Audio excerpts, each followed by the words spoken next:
પણ વધારે આપણે વાતચીત કરીશું આજના આપણા ગેસ્ટ સાથે મેરા એસેટ શેરખાના સોમિલ મહેતા અને જીએમ ફાઇનાન્શિયલ સર્વિસીસના નીરવ વોરા આપણી સાથે જોડાઈ ગયા છે. Very good morning sawmill. પહેલાં જણાવી દો હવે આજે કયા લેવલ્સ પર તમે ધ્યાન રાખશો. ગઈકાલે આપણે એક્સપાયરી સારી એવી પોઝિટિવ ઝોનમાં જોઈ. આજે પણ ઓફકોર્સ માર્કેટ થોડા નબળા ખુલ્યા પણ ત્યારબાદ હવે એક સ્પીડ પકડાઈ રહી છે બિંગ ફ્રાઇડે અને બિંગ વીકેન્ડ. ગઈકાલે એફઆઈઆઈસનું સારું એવી ખરીદી આવી પણ કઈ રીતના તમે જોઈ રહ્યા છો કયા લેવલ્સ પર આજે તમે કોન્સન્ટ્રેટ કરશો? ઇમ્પોર્ટન્ટ લેવલ જે અત્યારે હું જોઈ રહ્યો છું એ 200 ડેલી એક્સપોનેન્શિયલ મૂવિંગ એવરેજ છે વિચ ઇઝ 23,380. આ લેવલ બહુ જ ઇમ્પોર્ટન્ટ રહેશે ગોઈંગ ફોરવર્ડ. હર્ડલ રહેશે એક. એની ઉપરનું જે ક્લોઝિંગ છે એ બહુ જ ઇમ્પોર્ટન્ટ છે for a medium term Outlook. હવે અહીંયાથી જે મીડિયમ ટર્મ આઉટલુક છે શોર્ટ ટર્મ આઉટલુક છે એ બે પોઝિટિવ છે. High tops high bottom formation બની રહ્યા છે. મોમેન્ટમ ઇન્ડિકેટર હજી પણ બાયમાં છે અને હજી બહુ રેલી ઉપરમાં બાકી છે for a momentum indicator to complete a cycle. એક આખી સાયકલ કમ્પ્લીટ કરવા માટે હજી પણ જગ્યા ઉપર બચી છે. હવે જે દિવસે પણ આપણને 23,380 ની ઉપર ક્લોઝિંગ મળે the next target would be 23,800 જે આપણે પ્રીવિયસ સ્વિંગ હાઈ છે લાસ્ટ 2 મહિના પહેલા આઈ થિંક 1.5-2 મહિના પહેલા આપણે એક હાઈ બનાવ્યો હતો 23,800 નો. એ હવે એક ટાર્ગેટ બની જશે અને એની ઉપર અગર જાય છે તો 24,000 ના લેવલ્સ આપણને જોવા મળશે ઇન ધ શોર્ટ ટર્મ. હવે જે ટાર્ગેટ બને છે એ 24,000 ના ડાયરેક્ટ બને છે અને અહીંયાથી મને લાગે છે કે એક સારી જે બાઉન્સ છે ઓવરસોલ્ડ સ્ટોક્સમાં જે બાઉન્સ છે એ કન્ટિન્યુ રહેશે. જેવી રીતે આઈટી છે, એફએમસીજી છે, ઓટો સેક્ટર છે, આ બધા ઓવરસોલ્ડ સેક્ટર્સ છે અને અહીંયા આપણને બહુ સારી રેલી જોવા મળશે. સો ઓવરઓલ બાય ઓન ડિક્લાઇન્સ અને short term medium term up. Okay, short term medium term બંને આઉટલુક એક પોઝિટિવ છે. બાય એન્ડ ડિક્લાઇનની રણનીતિ આપણે વાપરવાની છે. આઈટી ઓટોમાં એક આપણે બાઉન્સ જોઈ શકીએ છીએ કારણ કે ઓવરસોલ્ડ ટેરેટરીમાં છે. પણ 23,380ની ઉપર આજે એક ક્લોઝિંગ આવવું ઘણું જ જરૂરી છે. તો આપણને આ એક ટ્રેન્ડ જોવા મળી શકે છે. પછી 23,800 અને પછી ઇવેન્ચ્યુઅલી 24,000 ના તમને લેવલ્સ અત્યારના નિફ્ટી બતાવી શકે છે. On the other hand Nifty બેંકમાં કોઈ સ્ટ્રેટેજી બને છે સોમિલ? ડેફિનેટલી બેંક નિફ્ટીએ ઓલવેઝ આઉટપરફોર્મ કર્યું છે અને એના જે સાયકોલોજીકલ લેવલ છે 50,000 નો એ ઉપરમાં બ્રેક કરી નાખ્યો છે. હવે મને એવું લાગે છે કે અહીંયાથી જે નેક્સ્ટ લેવલ આપણે જોવાનો છે એ છે પ્રીવિયસ સ્વિંગ હાઈનો દેટ ઇઝ 52,000 લેવલ્સ. સૌથી ઇમ્પોર્ટન્ટ લેવલ જે હતો 200 daily exponential moving average which was around 49,890 એની ઉપર આપણે ટ્રેડ કરીએ છીએ. બેંક નિફ્ટી એની ઉપર ટ્રેડ કર્યો છે which is a very good sign for all the industries. એટલે આને પહેલા જ કન્ફર્મેશન આપી દીધું છે નિફ્ટી કરતા. એટલે આની અંદર વધારે સ્ટ્રેન્થ છે. એટલે ટાર્ગેટ નેક્સ્ટ ટાર્ગેટ જે short term know very short term that is 50,500 અને એની ઉપર જાય છે એની ઉપર ક્લોઝિંગ મળી જાય છે એટલે 52,000 ના લેવલ્સ આપણને જોવા મળશે. હવે જે સપોર્ટ રહેશે એ 49,780 નો સપોર્ટ રહેશે in the very short term અને in the medium term outlook 49,200 નો આપણને સપોર્ટ રહેશે. ઓકે, તો 49,200 મીડિયમ ટર્મ સપોર્ટ છે. શોર્ટ ટર્મ માટે 49,780નો તમને સપોર્ટથી તમે કામકાજ કરી શકો છો. અહીંયા 50,600ની ઉપર જો બંધ આપે છે શોર્ટ ટર્મના આપણે ટાર્ગેટ્સ જોઈ રહ્યા છે તો આપણે 52,000ના સ્ટ્રેટ અહીંયા લેવલ્સ જોઈ શકીએ છીએ. તો બેંક નિફ્ટી કરતાં એક સ્ટ્રોંગર ઝોન પર અત્યારના પ્લે આઉટ થઈ રહ્યું છે. એ સાથે જ અહીંયા એક બ્રેકનો સમય થઈ ગયો છે. બ્રેક લઈશું અને ત્યારબાદ આપણે જેમ ફાઇનાન્શિયલ સર્વિસીસના નીરવ વોરા સાથે પણ વાતચીત કરીશું. એક ફંડામેન્ટલ વ્યૂ પર લઈશું અને ઓફકોર્સ દર્શકોના સવાલોના જવાબ પણ લઈશું. અમારી સાથે જોડાયા રહીશું.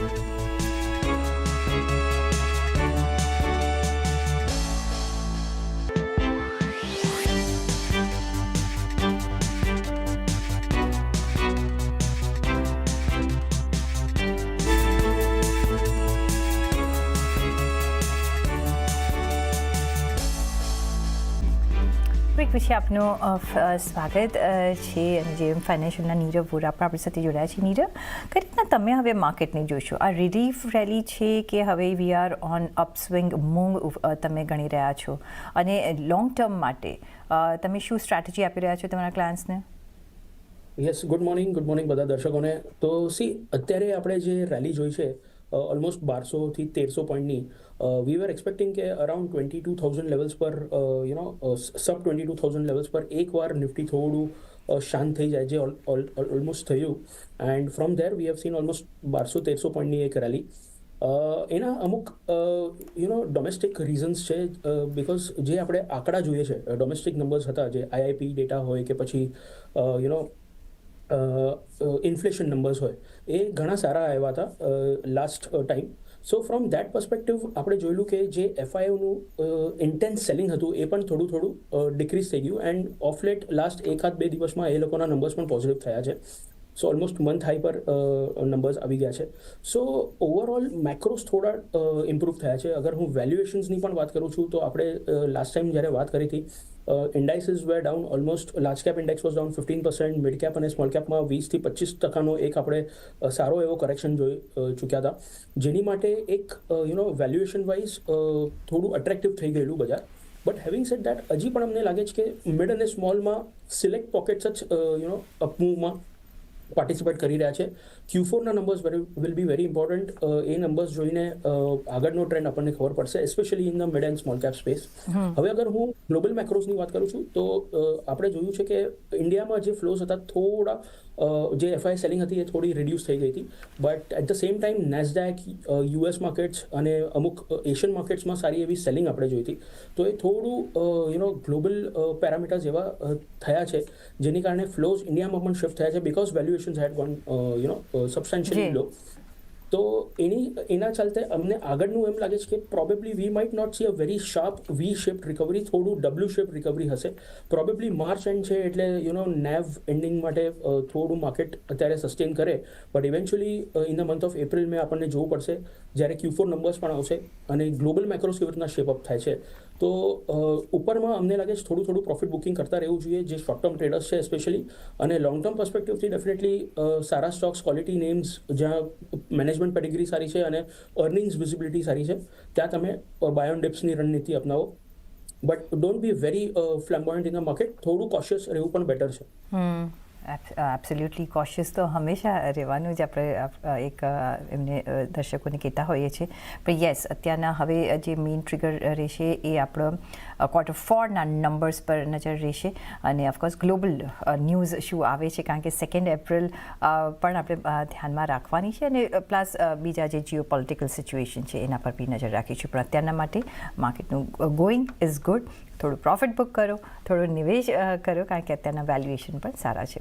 પણ આપણે જઈએ સવાલ જવાબ પર. તો સમિલ, શ્રેય ઠક્કરનો આવ્યો છે સવાલ. કોટક બેંક 2040માં એમને પુટ બાય કર્યો છે 8 રૂપિયામાં, 5 લોટ લીધા છે. શું કરવું જોઈએ? પુટ લીધા છે જી, ડેફિનેટલી એક્ઝિટ કરી લેવું જોઈએ. બેન્કિંગ બહુ જ સારું લાગે છે. અહીંયાથી I think SBI, ICICI bank, Kotak bank, એ બધા જ અપટ્રેન્ડમાં છે. શોર્ટ ટર્મમાં તો ડેફિનેટલી અપટ્રેન્ડમાં છે. ચલો મીડિયમ ટર્મમાં કદાચ થોડુંક ઉપર જઈને રેઝિસ્ટન્સ લે, પણ but in the very short term બહુ સારું મોમેન્ટમ છે. અગર એમને થોડાક ટાઈમ પહેલા પુટ લીધા છે તો કદાચ થોડુંક એવું અત્યારે ઇન્ટ્રાડેમાં બ્લિપ આવે તો ત્યાં એક એક્ઝિટ કરી લેવું અને ટ્રાય કરવું કે જે સ્ટોકમાં મોમેન્ટમ છે એ સ્ટોકમાં ટ્રેન્ડમાં ટ્રેડ કરવું. ટ્રેન્ડ સાથે આપણે રહીએ ને તો એ બેટર રહે છે.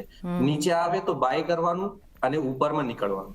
જી, તો એક ટ્રેન્ડ સાથે રહેજો. નીચે આવે તો બાય કરો, ઉપર જાય તો સેલ કરો. અત્યારના તો કોટક મહિન્દ્રા બેંકમાં તમને એક્ઝિટ થવાની સલામતી દેખાઈ રહી છે. આજે કોટક મહિન્દ્રા બેંકે 52 વીક્સ હાઈ પણ બનાવ્યા છે, એટલે અહીંયા નીકળવાની તમને સલાહ. નેક્સ્ટ સવાલ પર જઈશું અને આ નેક્સ્ટ સવાલ જે આવી રહ્યો છે એ આવી રહ્યો છે ભૂમિ શાહનો છે. નીરવ, એમની પાસે VMM ટ્રાન્સરેલના IPOના પ્રાઇસના કાઉન્ટર છે. હવે લોંગ ટર્મ આ બંને સેલ કરીને લોંગ ટર્મ માટે કોલ ઇન્ડિયા, ઝોમેટો અને RECમાં શું રોકાણ થઈ શકે? કયા ફંડામેન્ટલ્સ તમને સારા લાગે છે? ડેફિનેટલી તમે આ સ્વિચ કહી શકો છો. જે પણ દર્શક મિત્ર છે એમનો જે પ્રશ્ન છે, અમુક સ્ટોક્સ જેવા કોલ ઇન્ડિયા કે પછી આરઈસી છે, જે ટિપિકલી પીએસયુ સ્પેસમાં બિલોંગ કરે છે, આપણે જોયું છે કે એક 25 થી 30% સારો કરેક્શન જોયું છે આ સ્પેસમાં, અને જે વેલ્યુએશન છે બહુ જ અટ્રેક્ટિવ બની ગયા છે. ઇનફેક્ટ Q4ના જ્યારે નંબર્સ આવશે ત્યારે ટિપિકલી જે પણ આ બધી પીએસયુ કંપનીઝ હોય છે એ ડિવિડન્ડ પણ ડિક્લેર કરે છે. સો ફ્રોમ ધેટ પર્સપેક્ટિવ ઓલ્સો આ બધી કંપનીઝનું ડિવિડન્ડ yield પણ બહુ જ સ્ટ્રોંગ હોય છે. And we especially during this month, March અને એપ્રિલમાં અમે અમારા ક્લાયન્ટોને પણ સલાહ આપીએ છીએ કે પીએસયુ તરફ થોડું ધ્યાન આપો જ્યાં ડિવિડન્ડ yield સારું હોય છે. સો from that perspective definitely this switch is can be done. તમે સ્વિચ કરી શકો છો. યર એન્ડ પણ આવી રહ્યો છે એટલે ડિવિડન્ડ પણ સારું તમને મળશે, તો એના લીધે એના માટે પણ એક આવી પીએસયુ કંપનીઝને તમે ચૂઝ કરી શકો છો. ઓન દેટ નોટ અહીંયા એક બ્રેકનો પણ સમય થઈ ગયો છે. બ્રેક લઈને પાછા ફરીશું. જોડાયા રહેજો મારી સાથે.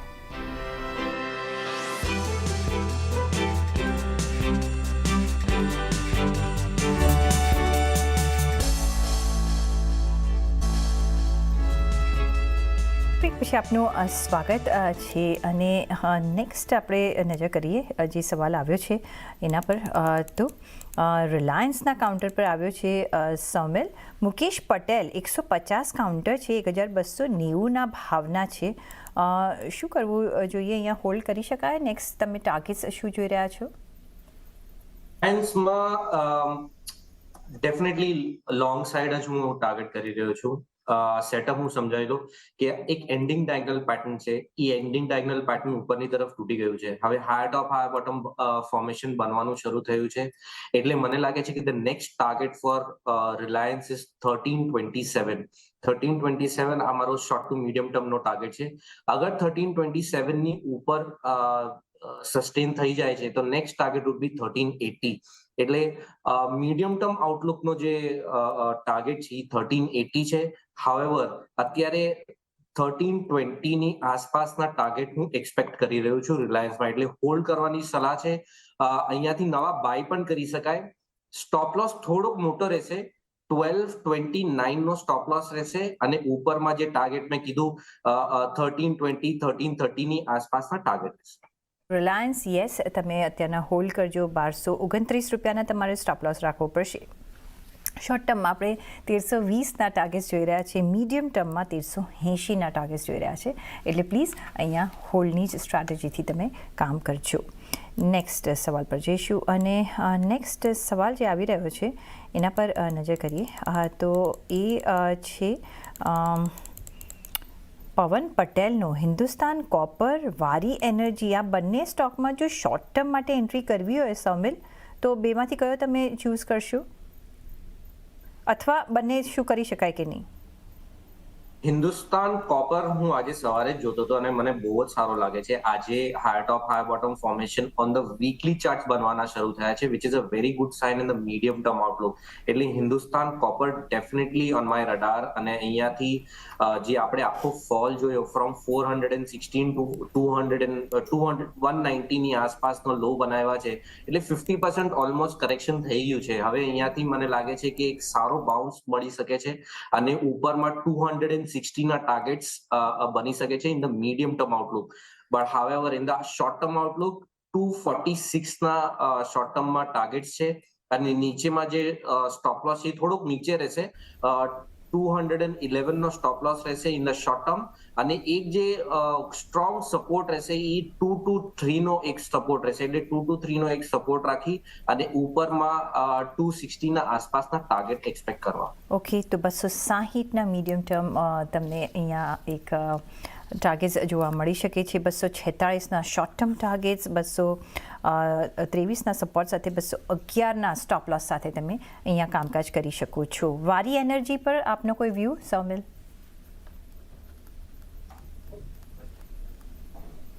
Sorry, just give me. Waaree G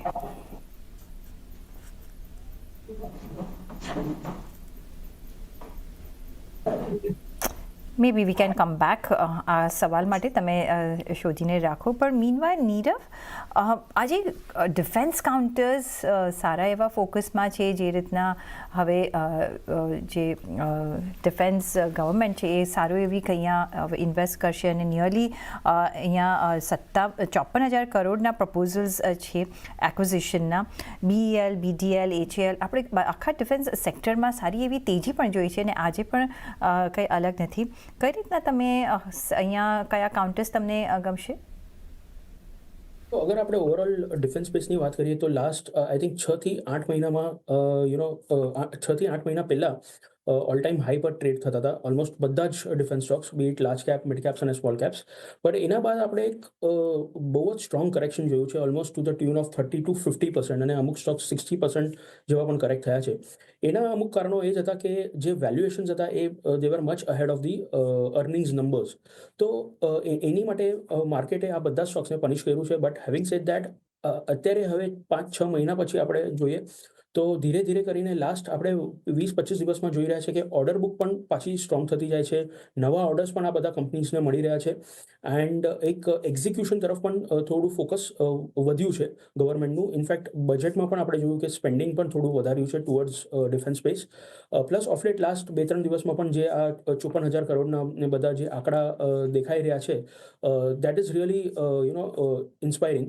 so from that perspective definitely એક શોર્ટ ટર્મ પર્સપેક્ટિવથી આપણે એક સારું બાઉન્સ પણ જોઈ ચૂક્યા છે આ પર્ટિક્યુલર સ્પેસમાં. બટ હેવિંગ સેડ દેટ, અમને હજી પણ એમ લાગે છે કે આપણે કમ્પ્લીટલી આ સ્પેસમાંથી બહાર નથી નીકળ્યા, એટલે ઘણા બધા સ્ટોક્સ હજી પણ ઓલ ટાઈમ હાઈથી ઘણા દૂર છે. હેવિંગ સેડ દેટ, Q4 ના numbers will B watch very closely. In fact Q4 અને નેક્સ્ટ ક્વાર્ટર 1ના નંબર્સ પણ આપણે જોશું. થોડું સાઇડવેઝ કરેક્શન, કન્સોલિડેશન પણ પોસિબલ છે after this bounce. So definitely from a long term perspective 2 થી 3 ટ્રાન્ચમાં એડ કરવા જોઈએ, કેમ કે અત્યારે સ્ટોક્સ ચાલી ચૂક્યા છે થોડા 15-20%. બટ જ્યારે પણ ડિપ્સ આવે તો લાર્જ કેપ્સ અમે વધારે પ્રિફર કરશું, જેમ કે BEL અને HAL. મિડ કેપ્સમાં હજી પણ અમે થોડા કોશિયસ છે, થોડું હજી Q4ના નંબર્સ જોઈને પછી અમે વ્યૂ લેશું. ઓકે, તો બાય એન્ડ ડિપ્સની રણનીતિથી તમે અહીંયા કામકાજ કરી શકો છો. લાર્જ કેપ ડિફેન્સ કંપનીઝમાં વધારે અત્યારના ફોકસ આપણે રાખીશું ને અહીંયા એવરી ઘટાડે તમે થોડી ખરીદી કરી શકો છો. પણ લોંગ ટર્મ વ્યૂ જ અહીંયા રાખજો, કારણ કે અહીંયા ઓર્ડર્સ એક્ઝિક્યુટ કરતાં ઘણો એવો સમય જતો રહેતો હોય છે. તો અહીંયા તમે બાય એન્ડ ડિપની રણનીતિથી BEL, HALમાં જરૂરથી ખરીદી કરી શકો છો. એ સાથે જ અહીંયા એક બ્રેકનો પણ સમય થઈ ગયો છે. બ્રેક લઈને પાછા ફરીશું. જોડાયેલા રહેજો મારી સાથે.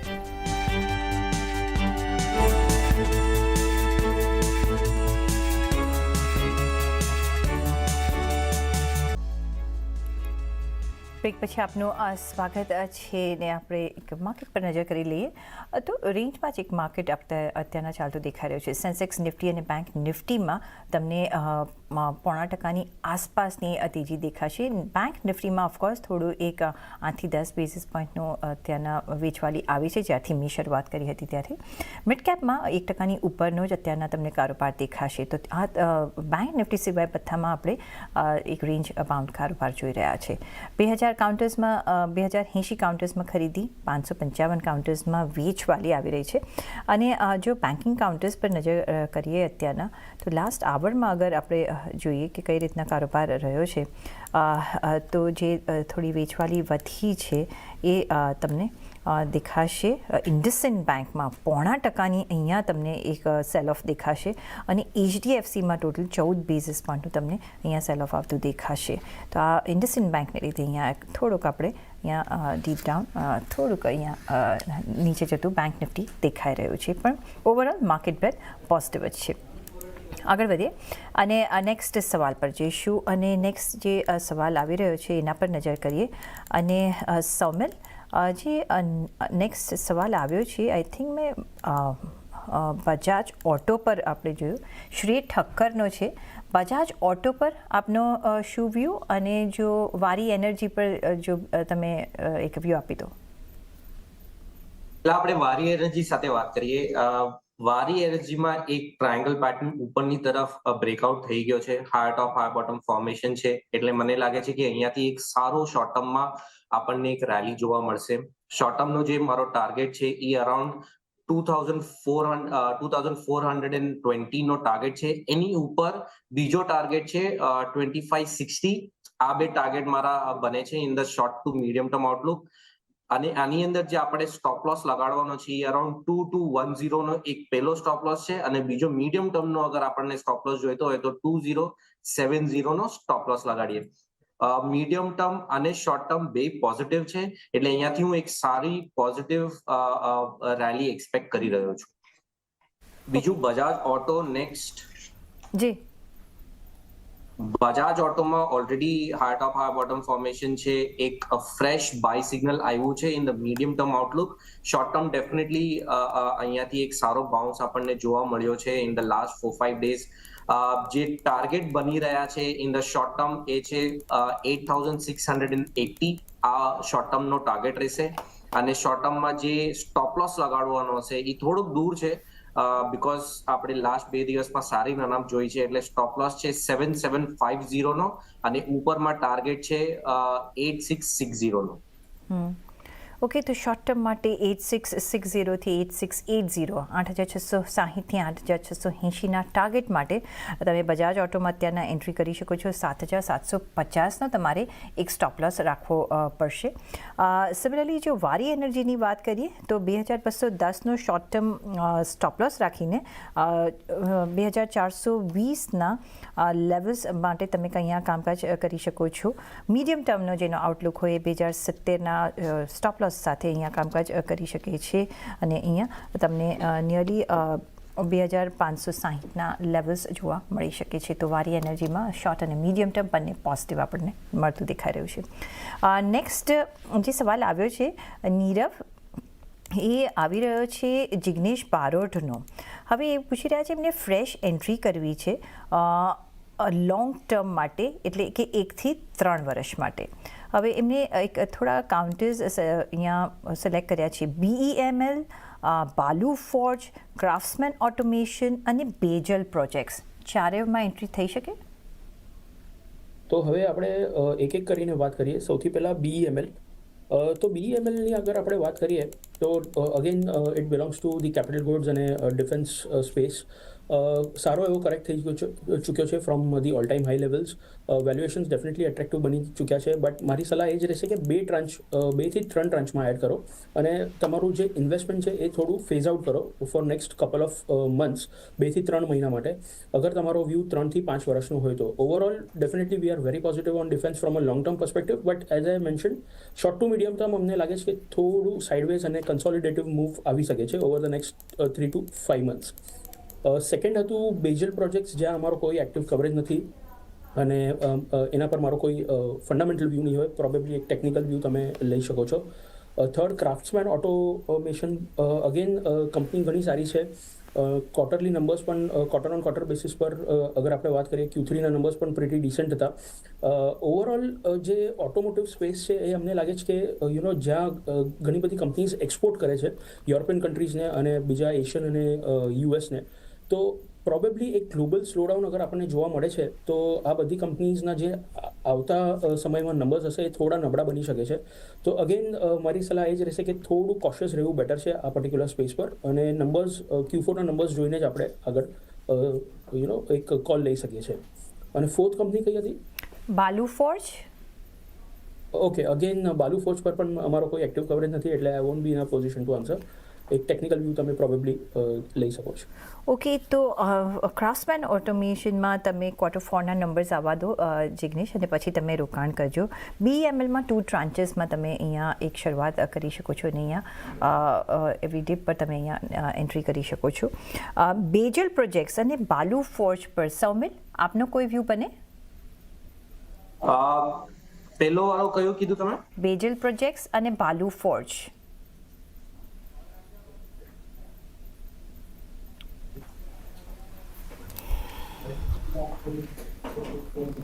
મે બી આપણે we can come back to that counter again. પછી નેક્સ્ટ આપણે સવાલ લઈ લઈએ, અને નેક્સ્ટ સવાલ જે આવ્યો છે એના પર નજર કરીએ, અને એ ભૂમિશાનો સવાલ છે નીરવ. જે એમની પાસે 2 લાખ રૂપિયા છે, જે એમને લાંબા સમય માટે રોકાણ કરવું છે, તો ક્યાં તમે સજેસ્ટ કરશો, ક્યાં એ અત્યારના એવી જો 2-3 સ્ક્રિપ્ટ્સ તમે એમને આપી શકો રોકાણ માટે? ડેફિનેટલી. તો અત્યારે અગર આપણે ઓવરઓલ માર્કેટનું કન્સ્ટ્રક્ટ જે જોઈએ છે, જેમ મેં સ્ટાર્ટિંગમાં પણ કહ્યું કે 1200 થી 1300 પોઈન્ટ વધી ચૂક્યું છે અને એક પોસિબિલિટી છે કે અરાઉન્ડ ધીઝ લેવલ્સ થોડું એક કન્સોલિડેશન જોવા મળે અને એક થોડું પ્રોફિટ બુકિંગ જોવા મળે. અને અગર સમજો થોડું અગર એક્સટેન્ડ થાય છે આ રેલી, તો 24,000ના લેવલ્સ પણ આપણને જોવા મળી શકે છે.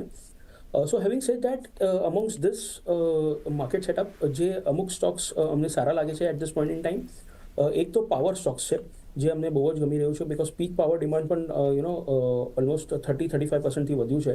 સો પાવર ગ્રીડ એક સ્ટોક છે જે અમને બહુ જ સારો લાગે છે. Again from a long term perspective જે ટ્રાન્સમિશનમાં પણ એનું જે કારોબાર છે બહુ જ સ્ટ્રોંગ છે.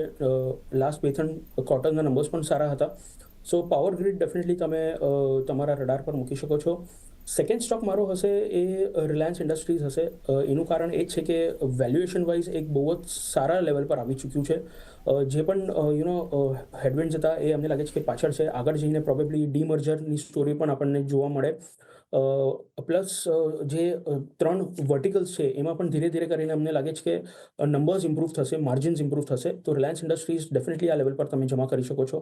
અને હજી એક મારો કાઉન્ટર હશે ફ્રોમ ધી આઈટી સ્પેસ. ધો ઓવરઓલ અત્યારે શોર્ટ ટુ મીડિયમ ટર્મ માટે હું કહીશ કે થોડા હેડવિન્ડ્સ છે ઓવરઓલ આઈટી સ્પેસ માટે. પણ અગર આપણે વેલ્યુએશન પોઈન્ટ ઓફ વ્યૂથી વાત કરીએ તો TCS બહુ જ સારા લેવલ્સ પર આવી ચૂક્યો છે. એટલે જે પણ અત્યારે જે હેડવિન્ડ્સ છે એ પ્રોબેબલી 80-90% જેવા અમને લાગે છે કે થઈ ચૂક્યા છે. સો from here the downside should be limited. TCS પર ડેફિનેટલી ધ્યાન રાખો, સારા વેલ્યુએશન્સ પર છે અને આગળ જઈને પણ અમને લાગે છે કે લાર્જ કેપ આઈટી જે છે એ થોડું સેફ રહેશે as compare to the mid cap IT. So આ 3 બેટ્સ પર તમે ડેફિનેટલી ઇન્વેસ્ટમેન્ટ શરૂ કરી શકો છો. ઓકે. તો પાવર ગ્રીડ, રિલાયન્સ ઇન્ડસ્ટ્રીઝ અને TCS, અહીંયા તમે નજર રાખી શકો છો. TCS ઓફકોર્સ આજે સ્ટોક ઇન ન્યૂઝ પણ છે, જે નવા એમને ઓર્ડર્સ મળ્યા છે UK એની એક કંપની તરફથી મળ્યા છે ફોર બેન્કિંગ સોલ્યુશન્સ. અને ઓફકોર્સ એર ન્યૂઝીલેન્ડ સાથે એમને ડિજિટાઇઝેશન, મોડર્નાઇઝેશન માટે અહીંયા એક ઓર્ડર મળ્યો છે. તો અહીંયા TCS પર તમે એક નજર રાખી શકો છો. તો આ ત્રણેયમાં ભૂમિ તમે રોકાણ કરી શકો છો. એ સાથે જ અહીંયા એક બ્રેકનો સમય થઈ ગયો છે. બ્રેક લઈને પાછા ફરીશું. જોડા રહે છે અમારી સાથે.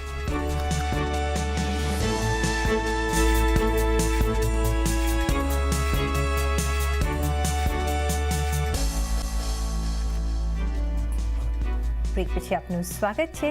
અને સમિલ, જો બેજલ પ્રોજેક્ટ્સ અને બાલુ ફોર્જ પર તમે જો એક તમારો વ્યૂ આપી દો, જો કે લોંગ ટર્મ માટે એમને ઇન્વેસ્ટમેન્ટ કરવું છે, પણ કઈ રીતના તમે જોશો આ બંને કાઉન્ટર્સ?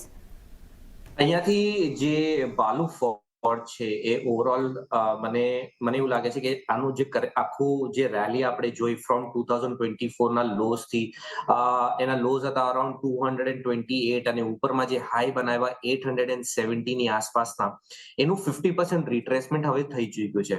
અહીંયાથી these are very good levels to buy, because એની પહેલાની જે આપણે રેલી જોઈ એક ઇમ્પલ્સિવ રેલી હતી. એટલે અહીંયાથી એક ઇન્ડિગ્નાઇટલ પેટર્ન કરીને ઉપરમાં બ્રેકઆઉટ થયું છે, હાઈ ટોપ હાઈ બોટમ ફોર્મેશન છે. એટલે ઓવરઓલ પોઝિટિવ. સ્ટોપ લોસ આપણે સ્ટ્રિક્ટ લગાડીએ, કેમ કે નાનો સ્ટોક છે એટલે સ્ટોપ લોસ એકદમ સ્ટ્રિક્ટ લગાડો. 427 નો stop loss in the medium term Outlook.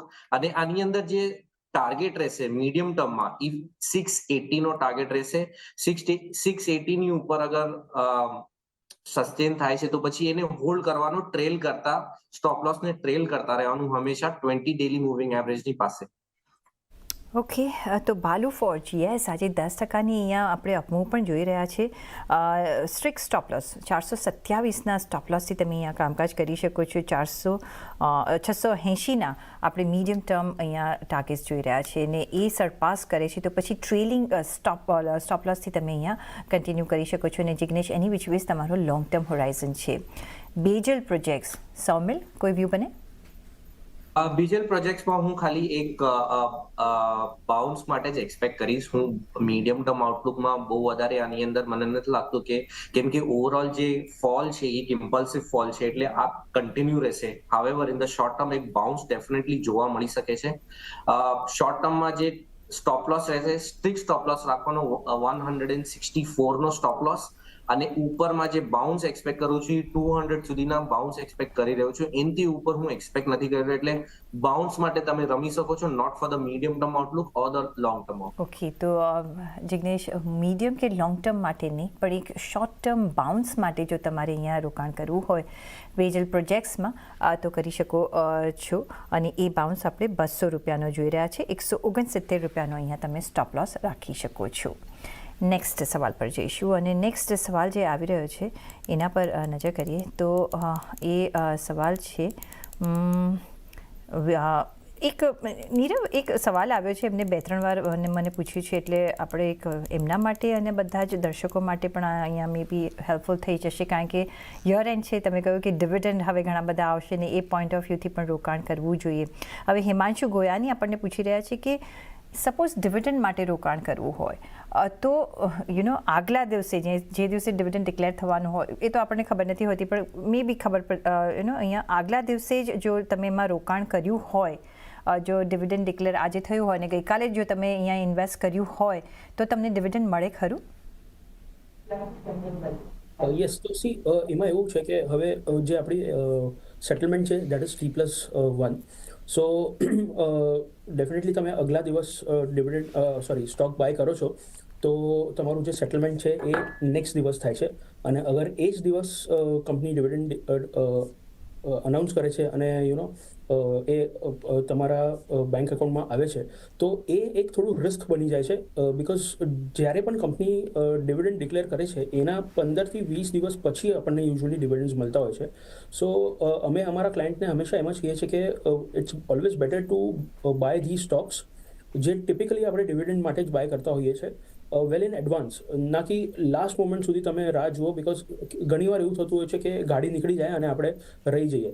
તો from that perspective it is always safe to buy the dividend stocks well in advance. જ્યારે પણ આપણને ખબર પડી જાય કે ડિવિડન્ડ હવે આવવાનું છે અને ડેટ્સ આવી જાય તો it is better to buy those stocks at that point in time. Okay, તો થોડું એડવાન્સમાં જો તમે અહીંયા રોકાણ કરી દો, બિકોઝ યર એન્ડ છે એટલે ડિવિડન્ડ તો ડિક્લેર થવાનું જ છે, આપણે જાણતા જ હોઈએ છીએ. અને ખાસ કરીને PSU કંપનીઝમાં જેનો ટ્રેક રેકોર્ડ રહ્યો છે તો તમે થોડુંક એડવાન્સમાં પણ જો રોકાણ કરો તો પણ તમને એક બેનિફિશિયલ રહી શકે છે. નેક્સ્ટ સવાલ પર જઈશું અને નેક્સ્ટ સવાલ પહેલાં મારે બ્રેક લઈ લેવાનો છે. બ્રેક લઈને પાછા ફરીશું. જોડા રહેજો મારી સાથે.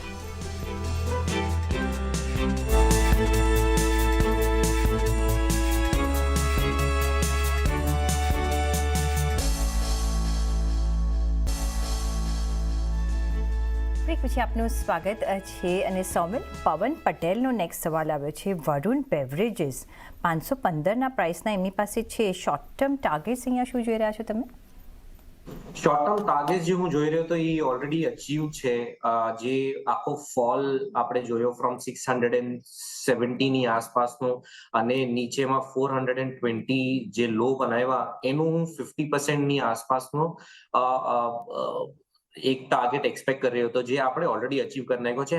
હાઈ બનાવ્યો છે 560 ની આસપાસ, એટલે શોર્ટ ટર્મના ટાર્ગેટ ડેફિનેટલી અચીવ છે. એટલે અહીંયાથી હું એક પ્રોબેબલી નાનો કન્સોલિડેશન એક્સપેક્ટ કરીશ. પણ ઓવરઓલ અગર મીડિયમ ટર્મ આઉટલુકનો અગર તમે મને ટાર્ગેટ પૂછો તો 590 ની આસપાસ છે. એની માટે અગર કોઈકે ઓલરેડી બાય કર્યા હોય તો એને હોલ્ડ કરવાના અને ઉપરમાં 590 ની આસપાસના ટાર્ગેટ એક્સપેક્ટ કરવાના. નીચેમાં જે 20 ડેલી એક્સપોનેન્શિયલ મૂવિંગ એવરેજ છે એ છે 509 પર. એ એક સ્ટોપ લોસ ની રીતે કામ કરવું જોઈએ અને એ એક ટ્રેલિંગ સ્ટોપ લોસ ના હિસાબે રાખવું જોઈએ. ઓકે, પણ નવી ખરીદી ન કરવી જોઈએ, રાઈટ? ના, ડેફિનેટલી આ લેવલ પર ન લેવી જોઈએ. બહુ બધા બીજા બધા સ્ટોક્સ છે જે બહુ સારા લાગે છે. એબ્સોલ્યુટલી. તો હમણાં વરુણ બેવરેજીસમાં તમારે રોકાણ નહીં કરવું જોઈએ. જેની પાસે છે ઓફકોર્સ મીડિયમ ટર્મ માટે 590ના ટાર્ગેટ્સ માટે અહીંયા ઊભા રહી શકે છે. 509ના એક સ્ટોપ લોસ સાથે, અને જો 590થી સરપાસ કરે છે તો એક ટ્રેલિંગ સ્ટોપ લોસથી અહીંયા તમે ઊભા રહી શકો છો, પણ નવી ખરીદી માટે નહીં. મનપ્પુરમ ફાઇનાન્સ આજે એક સ્ટોક છે, ઇન ન્યૂઝ છે. નિયરલી 6% તેજી સાથે અહીંયા આપણે કારોબાર જોઈ રહ્યા છીએ. બેઇન કેપિટલે અહીંયા ઇન્વેસ્ટ કર્યું છે. 18% નો સ્ટેક અહીંયા લેશે ને પછી એમનો થી 41 ની વચ્ચે એક મૂવિંગ અહીંયા એમનો સ્ટેક રહેશે. કઈ રીતના તમે જુઓ છો નીરવ, એક હ્યુજ ડીલ બેન કેપિટલ અહીંયા આવી રહ્યું છે, આવી ગયું છે રાધર. કઈ રીતના તમે જોશો? મનપ્પુરમ ફાઇનાન્સ કે મુથુટ ફાઇનાન્સ, કયું તમને ગમશે હવે? સી ઓવરઓલ આ જે ન્યૂઝ છે ડેફિનેટલી મનપ્પુરમ ફાઇનાન્સ માટે ઘણા સારા છે, બિકોઝ એક ફોરેન ઇન્વેસ્ટર આમાં ઓલમોસ્ટ 18% જેવું સ્ટેક લઈ રહ્યા છે. અગેન બંને મનપ્પુરમ ફાઇનાન્સ અને મુથુટ ફાઇનાન્સ અત્યારે ઓલમોસ્ટ ઓલ ટાઈમ હાઈ પર જ ચાલે છે. In fact Muthoot finance is definitely trading at the all time high. Manappuram probably થોડું હજી નીચે છે ઓલ ટાઈમ હાઈથી. બટ ઓવરઓલ આ સ્પેસ બહુ જ સારું લાગે છે. Not only the gold financing companies but NBFC space બહુ જ સારું લાગી રહ્યું છે. ગોઈંગ ફોરવર્ડ રેટ કટ્સની પણ આશા છે એપ્રિલ મંથમાં, તો definitely NBFCs will again benefit further. Especially gold finance કંપનીઝની વાત કરીએ તો gold itself is trading at all time high levels, which again is a beneficiary for all these companies. તો આ જે ક્વાર્ટરના numbers આવશે એ પણ બહુ જ સ્ટ્રોંગ હશે. ઇનફેક્ટ Q3ના નંબર્સ પણ સ્ટ્રોંગ હતા. સો આઈ થિંક આ મોમેન્ટમ હજી બરકરાર રહેશે અને મારા હિસાબે મનપ્પુરમ ફાઇનાન્સ, મુથુટ ફાઇનાન્સ હજી પણ નવા ઓલ ટાઈમ હાઈસ મારી શકે છે આવતા વીક્સમાં. સો ડેફિનેટલી તમે જે પણ બાય કર્યું છે હોલ્ડ કરો. નવું બાય કરવાની થોડી સલાહ અત્યારે નહીં રહે. થોડું બાય ઓન ડિપ્સની રણનીતિ અપનાવો અને ઉપરના ટાર્ગેટ તમે અચીવ કરી શકો છો. ઓકે, તો જેની પાસે છે ઓફકોર્સ હોલ્ડ કરી શકે છે, પણ નવી ખરીદી માટે એક થોડી રાહ જુઓ. બાય એન્ડ ડિપ્સની રણનીતિથી મે બી એક્યુમ્યુલેટ તમે કરી શકો છો. ફર્સ્ટ ટાઈમ અહીંયા આપણે ફોરેન અહીંયા એન્ટિટી અહીંયા મનપ્પુરમ ફાઇનાન્સમાં રોકાણ કરી રહી છે. બેન કેપિટલ 18% આસપાસનો સ્ટેક લઈ રહી છે. સાથે જ રજા લેવાનો પણ સમય થઈ ગયો છે. તો સૌમિલ, આપના કોઈ ડિસ્ક્લોઝર્સ? જે પણ સ્ટોક્સ પર આપણે વાત કરી એની અંદર મારો પર્સનલ કોઈ ઇન્ટરેસ્ટ નથી, પણ ડેફિનેટલી ક્લાયન્ટ્સે પોઝિશન કદાચ બનાવી પણ હોય, નો પણ બનાવી. જી નીરવ, આપના કોઈ ડિસ્ક્લોઝર્સ? આજે આપણે જેટલા પણ સ્ટોક્સ ડિસ્કસ કર્યા છે એમાં ઇન પર્સનલ કેપેસિટી અમુક સ્ટોક્સ મારા લોંગ ટર્મ પર્સપેક્ટિવથી હું હોલ્ડ કરી શકું છું એન્ડ ક્લાયન્ટોને પણ અમે ઇન્વેસ્ટમેન્ટ માટે સજેસ્ટ કર્યા હોઈ શકે છે. જે પણ દર્શક મિત્ર શો જોઈ રહ્યા છે એમને મારી એ જ સલાહ છે કે એમના ફિનાન્શિયલ એડવાઇઝરની સલાહ લઈને જ માર્કેટમાં ઇન્વેસ્ટ કરે. And thank you for inviting me on the show. જી નીરવ અને સૌમિલ, આપનો પણ ઘણો આભાર અમારી સાથે આજે જોડાવા બદલ. એ સાથે જ મને પણ આપશો રજા. પર રજા લેતા પહેલાં તમને જણાવી દઈએ કે માર્કેટ ગુરુકુલની શાનદાર સફળતા બાદ CNBC આવાસ તમારા માટે લઈને આવી રહ્યું છે તેની બીજી સિઝન. 22 અને 23 માર્ચના થનારા 2 દિવસના એક્સક્લુઝિવ વેબિનારમાં તમને ઇન ડેપ્થ ટેકનિકલ અને ફંડામેન્ટલ કોન્સેપ્ટ શીખવાની તક મળશે. માર્કેટના દિગ્ગજ એક્સપર્ટ તમને શીખવશે કે રોકાણ માટે કઈ રીતે સારા શેરની પસંદગી કરવી, પોર્ટફોલિયોનું કન્સ્ટ્રક્શન કઈ રીતે કરવું, IPOમાં રોકાણ કરતા સમયે કયા કયા મુદ્દાઓને ધ્યાનમાં રાખવા. આ સાથે જ આ 2 દિવસમાં રિસ્ક મેનેજમેન્ટ પર પણ ફોકસ કરવામાં આવશે. પહેલું માર્કેટ ગુરુકુલ બુલ માર્કેટમાં આયોજન કરાયું હતું, જ્યારે આ વખતનું માર્કેટ ગુરુકુલ બે માર્કેટમાં થઈ રહ્યું છે. તો બે માર્કેટની સ્ટ્રેટેજી સમજવામાં પણ તમને ઘણો ફાયદો થશે. તો CNBC આવાસના એડ્યુકેશનલ વેબિનારમાં જલ્દી જ રજિસ્ટ્રેશન કરો.